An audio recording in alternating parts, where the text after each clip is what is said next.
से 2 बजे के बीच में पीपीटी वाला सेशन हुआ होगा सर, कैसा रहा? Yes sir. क्या रहा मैम उसमें? क्या थोड़ा सा मुझे आप आइडिया दोगे, क्या बताया आप लोगों को?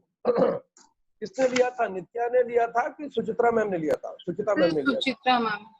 सुचित्रा मैम ने लिया था, ओके। आप लोग को अजीब नहीं लगता कि आप लोग इतने टाइम से पीपीटी के सेशंस लेते चले आ रहे हो और पीपीटी की क्लास लगा दी गई आप लोग?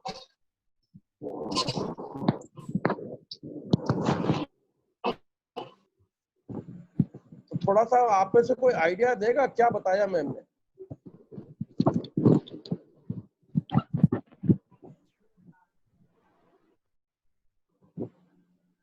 गौतम सर आप बताओगे जरा मुझे थोड़ा सा, जी सर। क्या बताया? थोड़ा सा आइडिया देंगे मुझे?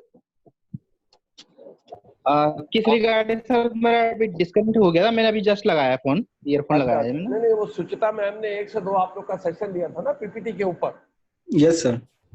हाँ, उसमें क्या उन्होंने बेसिकली बताया? Just want to have an idea, so उसे कनेक्ट करके मैं आप लोग के साथ डिस्कस करता हूँ, इसलिए पूछता। यस सर, उन्होंने जो पीपीटी प्रेजेंटेशन था उसमें वीडियोस को कैसे आप रन कर सकते हो, कोई भी जो एनिमेटेड वीडियो या किसी भी टाइप का कोई भी पिक्चराइज फॉर्म है उसको आप कैसे पीपीटी में इन्वॉल्व कर सकते हो उसमें। उसके बाद में जो आपका ऑटो मोशन होता है वर्ड्स का, वो कैसे रन होता है। उसके बाद में आप उसको कैसे प्री डिफाइन कर सकते हो। और उसके बाद में शेड्यूलिंग का बताया था सर उन्होंने। और दूसरी चीज, यही सारी चीजें सर जो पावर पॉइंट में बेसिकली यूज होती है, यही सब डिस्कस किया था मैम ने। ओके, आप लोग के लिए उसमें नया क्या था? नया जो सर अंदर बहुत सारी कमांड्स थी, जैसे लाइन अप करने के लिए, जैसे हम कोई भी चीज पेज में इन्वॉल्व कर रहे थे उसमें, जैसे हम जो भी ड्रैग करके लेके जा रहे थे उनको लाइन अप करना बताया मैम ने। और भी अंदर बहुत सारी सेटिंग्स थी सर, बहुत सारी चीजें मैम ने डिस्कस करी, क्योंकि जनरली पता नहीं होती है at the time of prepare PPT presentation. देखिए, ये आप लोग के लिए बहुत जरूरी था कि आगे आगे जो नया नॉर्मल आएगा इसमें डिजिटल बहुत ज्यादा होने वाला है। ये people were knowing about it कि later on digital age is going to come, but somehow with the advent of COVID and this lockdown, we have been introduced to this digital world at least 1 year earlier, but it's a blessing in disguise. अच्छा हुआ एक तरीके से हम लोग के लिए। देखिए, मैं 2 तरीके से आप लोगों से आज बात करता हूँ।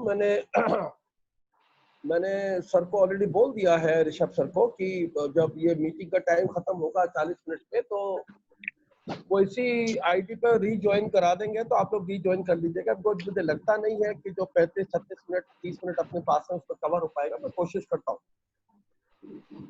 अब देखिए, आप सारे लोग फैकल्टीज हो, क्लास आप लोग ऑलरेडी लेते हो, तो व्हेन यू थिंक कि व्हेन यू आर टोल्ड कि कोई आएगा आपको प्रेजेंटेशन के ऊपर बताएगा, it's very normal to think कि अरे भाई, हम तो क्लास लेते चले आ रहे हैं, हमें कोई क्या बताएगा। बट मेरा सेशन आप लोग को ये है, थोड़ा सा मेरे को सुन लीजिए, हो सकता है काम में आपके आ जाए वो। वैसे तो मैं आपके ही जैसा हूँ, कुछ आता है कुछ नहीं आता है मेरे को, बट ओवर द इयर्स जो मैंने सीखा है, मैं सोचता हूँ कि आप लोग के साथ थोड़ा शेयर कर दूं। देखिए, 2 तरीके से प्रेजेंटेशन होते हैं। प्रेजेंटेशन पहले तो एक ही तरीके से होता था, दैट वाज फिजिकल, हम सामने खड़े होकर देते थे। अब डिजिटल हो गया है। अब जैसे मैं आपको जूम के थ्रू कनेक्ट कर रहा हूँ इस time, so I am talking to you all. अब ये दोनों तरह के प्रेजेंटेशंस आगे से आप लोग फेस करो। कुछ क्लास में जाके आप फिजिकल लोगे, कुछ आप डिजिटल पे लोगे। तो I talk from both point of view.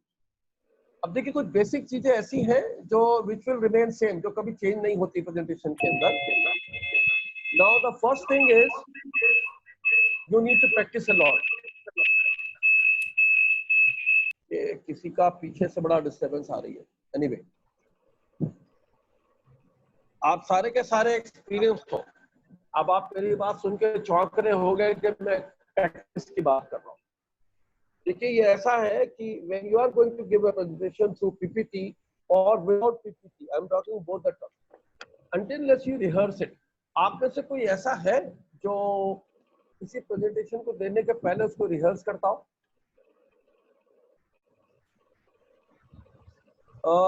Rishabh sir, ये लोग अपने आप को अनम्यूट कर सकते हैं या आप अनम्यूट करोगे इनको? श्योर सर, कर यस सकते सर, हैं। कर सकते हैं। Okay, so I would like to know कि आप में से कोई ऐसा है जो रिहर्स करता हो प्रेजेंटेशन देने के पहले? एक दिन पहले रात को करता हो या 10 मिनट पहले करता हो, रिहर्स करता हो? Yes sir, yes yes sir, करते करते हैं हैं। सर, यस सर, करते हैं। Yes Good. सर। एक चीज मैं आप लोग को और एडवाइस करूंगा,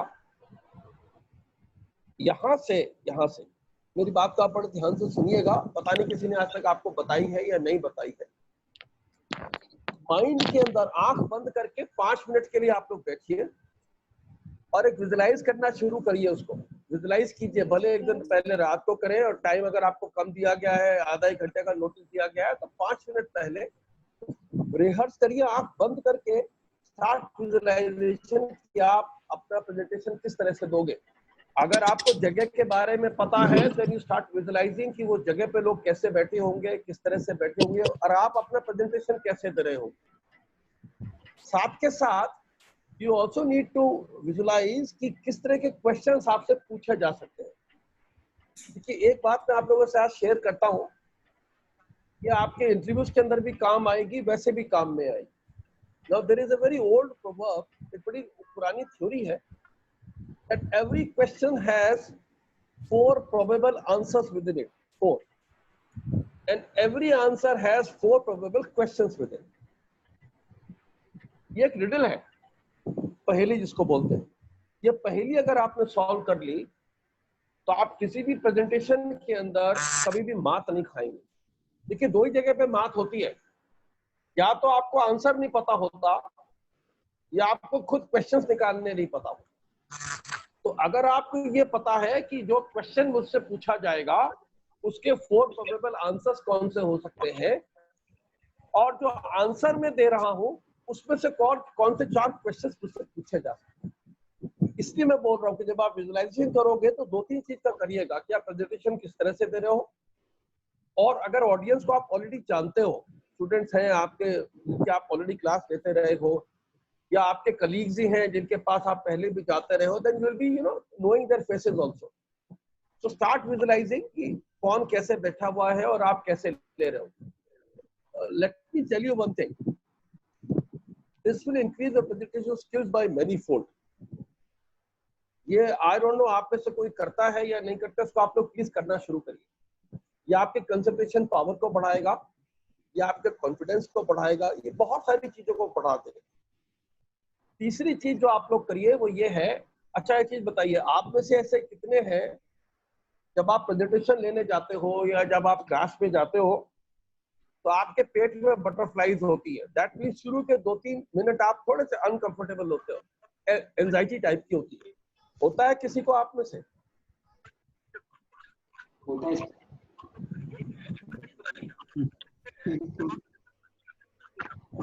देखिए, मेरे को 40 साल हो गए, 15 साल मैंने कॉर्पोरेट में लगाए, और ऑलमोस्ट 25 साल से मैं ट्रेनिंग प्रोग्राम्स में, और 20-22 साल से मैं स्टूडेंट्स को ट्रेनिंग प्रोग्राम के अंदर हूँ। मैं मोटिवेशनल स्पीकर भी हूँ, मैं बहुत सारे काम करता हूँ, मैं हजारों लोग से भी बात भी करता हूँ, मैं 2-3 लोग से भी बात करता हूँ। Let me share one secret. मैं आज भी जब कहीं पे भी कोई प्रेजेंटेशन देने जाता हूँ या किसी ग्रुप से बात करने जाता हूँ तो 1-2 मिनट के लिए मेरे बटरफ्लाईज होते हैं, और ये होने चाहिए। तो this keeps you in toe, और फिर आप अपने आप को ऑर्गेनाइज करते हैं, बिकॉज वो आपको फोर्स करता है कि आप अपने आप को ऑर्गेनाइज करो। देखिए, जिनके पेट में बटरफ्लाईज नहीं होते या जिनको थोड़ी बहुत एंजाइटी नहीं होती, let me share one secret, वो ओवर कॉन्फिडेंट होते हैं, और ओवर कॉन्फिडेंस हमेशा मारता है इंसान। तो मैं next advice to you all is, room में जाने के पहले या प्रेजेंटेशन शुरू करने के पहले 3-4 डीप ब्रेथ लेना शुरू करिए। This will relax your nerves. और अगर आपका घंटे भर का प्रेजेंटेशन होने जा रहा है तो पानी वानी पी लीजिए, वॉशरूम यूज कर लीजिए। जो ब्लडर कंट्रोल कर सकते हैं उनके लिए बहुत अच्छी बात है, नहीं तो अक्सर लोग पानी रखते हैं साथ में, फिर वो वॉशरूम वाली प्रॉब्लम आती है, तो दिक्कत ना हो। पानी वानी पहले से पी लीजिए, थोड़ा सा डीप ब्रेथ लेके अपने आप को रिलैक्स कर लीजिए, and then do one thing which I think most of you will be doing. आज आप प्रेजेंटेशन शुरू करते हो, क्लास के अंदर स्पेशली बात कर रहा हूँ स्टूडेंट से, आप क्या 4-5 मिनट स्टूडेंट से बात करने में लगाते हो या सीधे आपका प्रेजेंटेशन शुरू कर देते हो? सर कुछ टाइम बच्चों से बात करते हैं, उसके बाद फिर आते हैं टॉपिक पर। ओके ओके, प्रिया मैम आप क्या करते हो? स्टार्टिंग डिस्कशन करते हैं। देखिए सर, मैं उस सब्जेक्ट की बात नहीं कर रहा हूँ, उस सब्जेक्ट में जिसमें आप क्लास लेने जा रहे हो उसकी बात नहीं कर रहा हूँ। मैं ये बोल रहा हूँ whether you try to relax students or not, क्या आप स्टूडेंट से थोड़ी सी पर्सनल लेवल पर जाके बात करते हो? अब देखिए, जिस टेरिटरी के अंदर मैं जा रहा हूँ वो थोड़ा सा डिस्प्यूटेड टेरिटरी है। कई बार लोग मेरे से बोलते हैं कि सर अगर हम पर्सनल हो गए स्टूडेंट के साथ में तो हमारा कंट्रोल खत्म हो जाएगा, स्टूडेंट के ऊपर डिसिप्लिन खत्म हो जाएगा। मैं इट्स ए कंट्रोवर्शियल चीज थोड़ी सी जो मैं बात कर रहा हूँ, बट मेरा पर्सनल व्यू ये है, बिकॉज मेरे ख्याल में हिंदुस्तान के ज्यादातर जगह पे जाके मैं प्रेजेंटेशन दे चुका, हर तरह के लोगों से मैं मिल चुका, ईस्ट वेस्ट साउथ नॉर्थ आधे ग्लोब में मैं जा चुका। एक चीज मैंने बड़ी कॉमन देखी है, जब तक आप लोगों को रिलैक्स करके अपने साथ नहीं जोड़ोगे, they will not get related with you, और आपका प्रेजेंटेशन वो इतना इफेक्टिव नहीं होगा जो हो रहा है। तो मेरा सजेशन आप लोग के साथ ये है कि आप थोड़ा सा उनके साथ में फैमिलाइज होइए। अब देखिए, फैमिलाइज होने के कई तरीके होते हैं। सबसे आसान तरीका मैं आपको बता रहा हूँ, अगर 1-2 दिन पहले आपने कोई सेशन लिया है, आप दोबारा लेने जा रहे हो, या आप बिल्कुल ही नया सेशन लेने जा रहे हैं, तो अगर आपने 1-2 दिन पहले सेशन लिया है तो कुछ फेसेस ऐसे रहे होंगे जो बड़े खुश रहे होंगे, कुछ फेसेस ऐसे रहे होंगे जो बड़े उदास रहे होंगे, और कुछ बीच के रहे होंगे, न्यूट्रल रहे होंगे। You can always talk to them, कल तो बड़े खुश थे आज दुखी क्यों हो, कल बड़े दुखी थे आज खुश क्यों हो, ऐसा क्या हो गया? Maybe some sort of, or maybe you can start with some sort of story, some sort of joke, some sort of story, what exactly is going around you. The objective is very simple, you need to relax people. अब आप देखिए, आप लोगों से मैंने ये पूछा कि नहीं पूछा कि सुचिता मैम ने आप लोग को क्या बताया? क्यों सत्येंद्र सर, पूछा ना मैंने? मेरे को जरूरत नहीं थी, बिकॉज मेरे को पता है सुचिता मैम ने आपको क्या बताया होगा। But what I wanted to do was, I wanted to make a connect. मैं कोई भी चीज अपने पास रखता हूँ, मैं बड़ा खुल के बोलता हूँ, तो मैंने आप लोगों से वो जानबूझ कर जिक्र छेड़ा ताकि आप लोग मेरे से इंटरेक्ट करना शुरू करो। आवाज से भी पता लगता है कि कौन क्या इंसान है। तो I just wanted to have a connection with you, that was the reason. Otherwise मेरे को पता था सुचिता मैम ने आप लोग को क्या बताया होगा, मेरे पास रिकॉर्डिंग उनकी कई दिनों की रखी हुई है। I know by and large what she must have spoken to, but the objective was this. So objective is कि आप अपने स्टूडेंट्स के साथ में एक रिलैक्स एटमॉस्फेयर में प्रेजेंटेशन देना शुरू करिए। Now that is very very important. So that is what we know as meet and greet. दूसरा, और ये बड़ा इंपॉर्टेंट पॉइंट है इसलिए मैं इसके ऊपर जोर दे रहा हूं, आप ये मत समझिएगा कि स्टूडेंट बाय नेचर बदमाश होता है। ये मैं आप लोगों से इसलिए बोल रहा हूं, टीचिंग फैकल्टी में ये एक बहुत बड़ी खामी है। माफ कीजिएगा, बहुत सारे एक्सपीरियंस लोग बैठे हुए हो, सत्येंद्र सर बहुत एक्सपीरियंस है, जो शक्लें मेरे को, अब जैसे गौतम सर है, बड़े एक्सपीरियंस मेरे को नजर आ रहे हैं। हो सकता है मेरे से एग्री करें, हो सकता है मेरे से एग्री ना करें, और शायद आपका एक्सपीरियंस भी रहा होगा कि स्टूडेंट बदमाश कितने होंगे, ठीक है ना सर? लेकिन सारे स्टूडेंट बदमाश नहीं होंगे, 1-2-3 होते हैं, yes I agree with you, but by and large student बदमाश नहीं होता। अब आप एक काम करिए, I take you back to your starting days. अगर आप में से किसी ने फर्स्ट ईयर के स्टूडेंट की कभी क्लास की, तो फर्स्ट ईयर का स्टूडेंट आता है तो पहले दिन आप देखिए 2-3 दिन बड़ी भीड़ होती है क्लास में, बच्चे में बड़ा एंथुसियाज्म होता है, बड़ी क्यूरियोसिटी उसके अंदर होती है, स्कूल से कॉलेज में आया हुआ होता है, और उसके बाद में जब आप देखो तो नंबर्स या तो कम होते हैं या वही रहते हैं या बहुत कम हो जाते हैं या बढ़ जाते हैं। इट ऑल डिपेंड्स कि आपने उनके साथ में कनेक्ट कैसा किया, राइट? तो माइंडसेट पहले दिन जब आपका था, जब आपने फर्स्ट ईयर में क्लास ली, आपको पता नहीं था स्टूडेंट कैसे है, और स्टूडेंट बड़ी आशाओं के साथ आपकी क्लास में आया। आपको एक बड़ा किस्सा बताता हूँ मैं कि 11 साल पहले की बात है, जयपुर की बड़ा फेमस कॉलेज है, मैं कॉलेज का नाम नहीं लूंगा, और बड़े फेमस साहब हैं, वो मैकेनिकल डिपार्टमेंट के हैं, उनका बड़ा नाम है ऑल ओवर इंडिया। तो he was there for certain time. तो वो उनको बोला गया कि सर आप जो हो, आप बहुत एक्सपीरियंस हो, आधा दुनिया आपने घूमी हुई है, आप बच्चों की क्लास में। और वो उनका दूसरा या तीसरा दिन था उस कॉलेज में, दिल्ली से आए थे वो, जयपुर के रहने वाले। ही टुक द क्लास, बड़ी धारा प्रवाह अंग्रेजी उन्होंने बोली, बाहर रह के आए थे तो अंग्रेजी बोलते थे बहुत बढ़िया, बड़ी धारा प्रवाह अंग्रेजी उन्होंने बोली, उनकी नॉलेज बड़ी जबरदस्त थी, सारी नॉलेज उन्होंने दी। अगले दिन उसी क्लास को दोबारा उनको दिया गया, उनको बोला गया 4-5 क्लास आप लगातार ले लो। अगले दिन उस क्लास में 50% बच्चे थे, और तीसरे दिन उस क्लास में खाली 15 बच्चे थे, जबकि पहले दिन स्ट्रेंथ 90 स्टूडेंट थी। आपको पता है इसके पीछे सीक्रेट क्या था नंबर के कम होने का? उसका सीक्रेट ये था कि उन्होंने बच्चों की लैंग्वेज में बात नहीं की। He did not speak in the language of the student. उन्होंने अपनी तरफ बढ़िया बोला, नॉलेज उन्होंने पूरी दी, लेकिन वो लैंग्वेज बच्चों के लिए एलियन लैंग्वेज हो गई। वो अंग्रेजी में बात करते चले गए, आधे से ज्यादा बच्चों को अंग्रेजी समझ में नहीं आई, उन्होंने क्लास में आना बंद किया। तो मेरा सजेशन आप लोगों को ये है कि जो क्लास आप लें, आप उस लैंग्वेज में बात करें जो स्टूडेंट को समझ में आए। हिंदी में बात करें, अंग्रेजी में बात करें, हिंदी अंग्रेजी मिक्स होकर बात करें। और दूसरा सेशन मेरा ये है कि पूरा का पूरा सेशन खाली सब्जेक्ट के ऊपर ना दें, टोटली प्रोफेशनल आप ना बन जाए। प्रोफेशनल कम पर्सनल अप्रोच आप रखें, बच्चों के साथ रिपोर्ट बनाएं। इंटरेक्टिव सेक्शन अगर आप रखोगे, देखिए मैं ऐसी बहुत सारी बातें बोल रहा हूँ जो शायद आप करते होंगे या आपने सुनी होगी। करते हो तो बहुत अच्छी बात है, अगर आपने सुनी हो, नहीं करते हो तो थोड़ा कोशिश करके देखिएगा। Then we will talk some other day कि क्या इम्पैक्ट रहा। So the next lesson is कि आप स्टूडेंट की लैंग्वेज में बात करिए, तो उनके लेवल पे जाके बात करिए।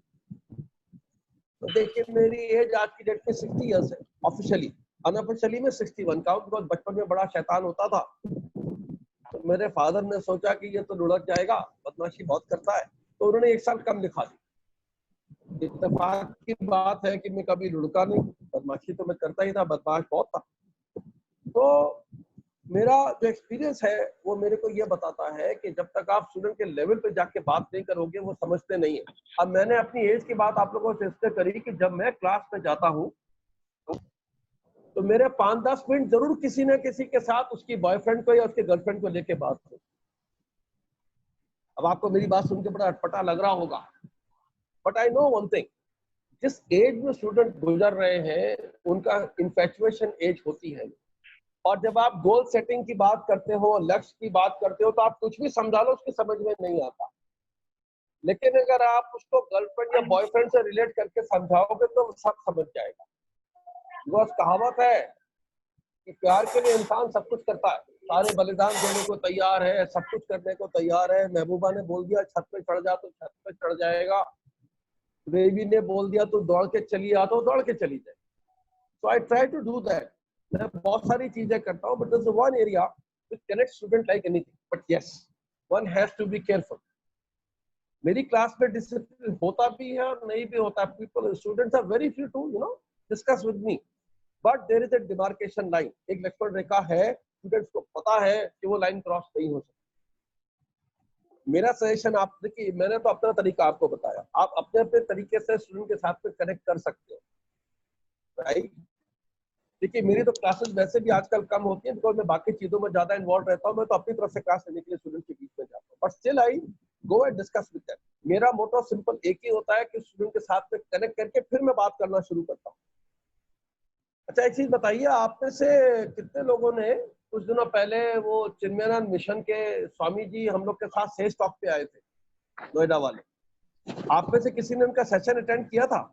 जी सर, अटेंड करा था ना। कौन बोल रहे हैं? गौतम सिंह। गौतम जी, अगर आपको याद हो तो उन्होंने एक बात बोली थी गौतम सर, उन्होंने ये बोला जी था कि टीचर वो होता है जो अगर शुरू में कुछ बोल दे तो फिर उसके बाद को टालता नहीं।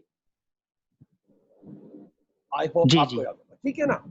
यही चीज मैं आप लोगों से कह रहा हूँ, अगर आप स्टूडेंट के साथ में इंटरेक्ट करते हो तो आपका स्टूडेंट पे होल्ड इतना होना चाहिए, और वो टीचर वाला होल्ड नहीं चाहिए मेरे को, मैं उसकी बात नहीं कर रहा हूँ।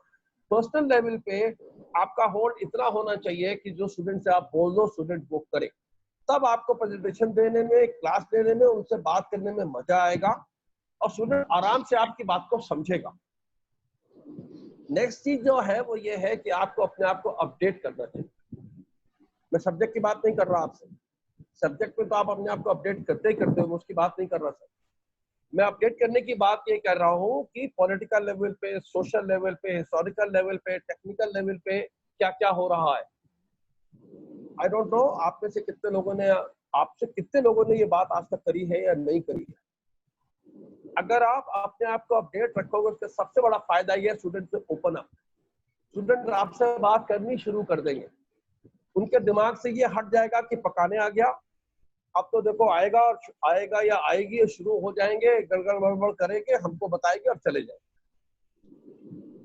देखिए जो मेजर फॉल्ट आता है, जो क्योंकि मैं तो इंटरव्यू के लिए भी स्टूडेंट्स को ट्रेन करता हूँ, सबसे बड़ी जो शिकायत हमको कंपनी से सुनने को मिलती है वो दो जगह पे आती है, टेक्निकल राउंड में और एचआर राउंड। हमको ये शिकायत सुनने को मिलती है कि आपका स्टूडेंट जो है उसको प्रैक्टिकल नॉलेज नहीं है, साथ में he or she is not well aware क्या हो रहा है। अब सर इसमें खाली स्टूडेंट का कसूर नहीं है, स्टूडेंट ही फॉल्ट में नहीं है, बिकॉज हम स्टूडेंट के साथ में मिक्सअप नहीं होते, हम स्टूडेंट्स को ये मौका नहीं देते कि वो हमारे साथ इंटरेक्ट कर सकते। तो मेरी सजेशन आप लोग के ये है, आप अपने आप को अपडेट रखिए और स्टूडेंट्स को एनकरेज करिए कि खाली क्लास के अलावा भी वो आपसे और बातें भी करें। नेक्स्ट पॉइंट इज कि जब आप लोग पीपीटी बनाते हो या पावर पॉइंट प्रेजेंटेशन आप देते हो तो बहुत ज्यादा मटेरियल आप उसके अंदर मत डालें until your subject is too technical or the topic is too technical। उसके अंदर भी एक दो स्लाइड ही ऐसी रखिए, बाकी मत रखिए। बाकी में आप, आई होप आप लोग कैसा करते होंगे, बुलेट्स डालिए, सिंपल पॉइंट डालिए और उसको एक्सप्लेन करिए। उसका रीजन मैं आपको बताता हूँ। अभी मेरे पास लैपटॉप नहीं है, मैं अपने मोबाइल से बात कर रहा हूँ, बिकॉज होली पे घर गया था जयपुर, तो मेरी बेटी का लैपटॉप खराब हो गया था, उसको दे आया। अगर मैं लैपटॉप से कर रहा होता तो शायद मैं भी पीपीटी दिखा रहा होता और पीपीटी के थ्रू आपको एक्सप्लेन कर रहा हूँ। अब उसमें फायदा नुकसान ये है कि अगर मैंने बहुत ज्यादा उसमें लिख दिया तो लोग मेरी बात को कम सुनेंगे, पीपीटी को ज्यादा देखेंगे, मेरी बात का इम्पैक्ट खत्म हो जाएगा। पॉजिटिव साइड ये है कि अगर मैंने उसमें खाली बुलेट पॉइंट दिया और मैंने उसको एक्सप्लेन करना शुरू किया तो audience will listen to me और मेरे से फिर वो क्वेश्चंस पूछना शुरू करेंगे। और जब तक कि मेरे सेशन में क्वेश्चंस नहीं होंगे बाद में या बीच में, मेरा सेशन इफेक्टिव नहीं है सर, वो बातें उड़ जाएंगी सर के ऊपर से। And that is why most of the students mug up, वो पूछते नहीं है क्वेश्चंस। अब आप देखो, मेरे को 20-22 साल हो गए सेशंस देते हुए। इंजीनियरिंग कॉलेजेस में बड़ा कॉमन फिनोमेना देखा है, जो स्पेशली नॉर्थ में और वेस्ट में ज्यादा है, साउथ में और ईस्ट में उतना नहीं है। फिनोमेना ज्यादा है क्या कि स्टूडेंट्स क्वेश्चंस कम पूछते हैं। कई बार तो मेरे को थर्ड ईयर के स्टूडेंट से जब मैं बात करता हूँ तो आई कम टू अंडरस्टैंड 50-60 क्वेश्चन भी उन्होंने 3 साल में पूछ लिए हो तो बहुत है। अब देखिए, जब तक वो क्यों की बात आपसे नहीं करेगा, क्यों, कैसे, कहाँ, किस लिए, किस जगह पे, किस काम के लिए, तब तक उसको समझ में नहीं आएगा और प्रैक्टिकल आंसर्स वो अपने इंटरव्यू के टाइम पे नहीं दे पाए या टेक्निकल के टाइम पे नहीं दे पाए। तो उसको एनकरेज करने के लिए, क्वेश्चंस को लेने के लिए आपको बहुत सारे चीजों पे जाना पड़ेगा और मटेरियल कम से कम रखिए, आप ज्यादा बोलिए, ठीक है ना। ओके, एक चीज बताइए आप लोग मेरे को, आप में से कोई मेरे को ये बताएगा कि ब्लैंक स्लाइड कहाँ पे यूज होती है और किससे यूज होती है। अगर कोई पावर पॉइंट प्रेजेंटेशन में दे रहा हूँ तो उसमें ब्लैंक स्लाइड में यूज करता हूँ कि नहीं करता हूँ, पहली चीज। और करता हूँ तो नॉर्मली उसका जो नंबर है वो दूसरी स्लाइड होगी, तीसरी होगी, चौथी होगी, किस जगह पे आएगी और यूज क्यों करी जाती है ब्लैंक स्लाइड?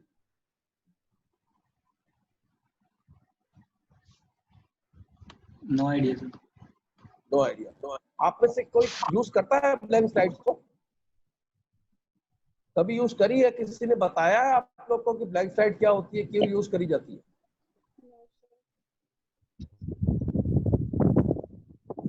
चलिए मैं आप लोगों से डिस्कस करता हूं। अगर आप लोगों ने आज तक यूज नहीं किया है तो यूज करना शुरू करिए। देखिए मैं आपको बताता हूँ, ब्लैंक स्लाइड नॉर्मली या तो थर्ड स्लाइड होती है या फोर्थ स्लाइड होती है। पहली दो स्लाइड में मैं ऐसी बातें लिखता हूँ जिसको मैं चाहता हूँ कि ऑडियंस मेरे साथ कनेक्ट हो, मैं उनकी क्यूरियोसिटी पैदा करता हूँ, और तीसरी मैं स्लाइड ब्लैंक डाल देता हूँ या चौथी स्लाइड में ब्लैंक डाल देता हूँ। And then I wait and then I say कि भाई दो स्लाइड जो आपने देखी क्या समझ में आया? That is the point to get them engage with you, to get your hold on them. उसके बाद फिर आप आगे बढ़ो। ब्लैंक स्लाइड बड़ी टेक्निकली यूज करनी पड़ती है कई बार। अब जैसे बीच में वो मोनेटाइजेशन आया था जिसको आप नोटबंदी बोलते हो, उस वक्त जब एक जगह में प्रेजेंटेशन दे रहा था तो मैंने दो स्लाइड के अंदर एक एटीएम पे लोगों को झगड़ा करते दिखाया और एक जगह मैंने 2-2 हजार के नोट लोगों को गिनते दिखाया।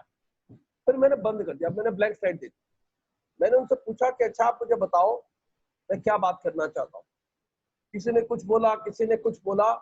The aim was to get their curiosity, get them involved, and that was achieved. So blank slide हमेशा बहुत ज्यादा डिफिकल्ट सब्जेक्ट को आसान बनाने में, टेक्निकल सब्जेक्ट को आसान बनाने में यूज करी जाती है। तो मेरा सजेशन है कि आप लोग ब्लैंक स्लाइड को यूज करना शुरू करिए।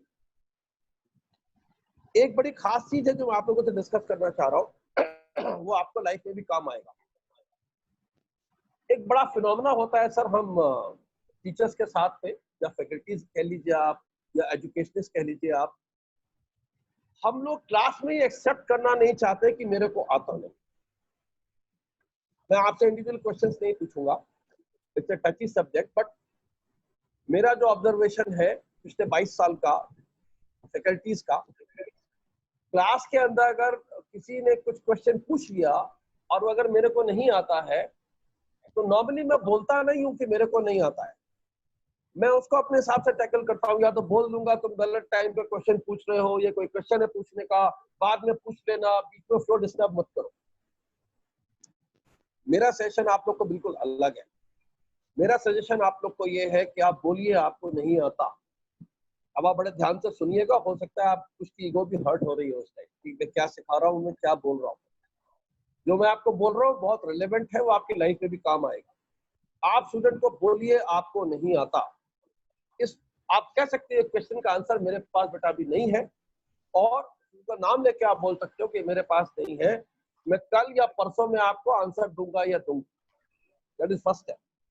सेकंड स्टेप इज कि जो भी आप बोलो, एक दिन, 2 दिन, 3 दिन, kindly remember that on that particular day and that particular time you go and explain them, or you call them to yourself and explain them. इस बात को हमेशा ध्यान रखिएगा, वरना आपकी क्रेडिबिलिटी खत्म हो जाएगी। पहली चीज। दूसरी, आपके दिमाग में मेरी बात सुन के ये आ रहा होगा सर। हाँ कह रहे हैं सर। सर मैं ये बोल रहा था कि अपने पास बस 1 मिनट बचा हुआ है। आप मैम से मैंने बात कर ली है वो। हाँ हाँ मैम से बात हो गई सर, वो अपन को करवा देंगे। रीज्वाइनिंग करवा दीजिए, रीज्वाइनिंग हो जाएगी। अभी मेरे बात करते करते जब खत्म हो जाए उसके बाद रीज्वाइनिंग कर लीजिएगा आप लोग, ठीक है ना सर? Yes, तो मैं ये कह रहा था कि जब आप उसको बुलाइए या क्लास में जाइए और उसको बताइए कि आपने उसका ये आंसर क्या है। ये देखिए मैं इसलिए बोल रहा हूँ, आपकी कोई इज्जत कम नहीं होगी। आप ये मत सोचिए आपकी इज्जत कम हो जाएगी, स्टूडेंट आपका मजाक उड़ाएंगे, ऐसा कुछ नहीं होने वाला। Rather they start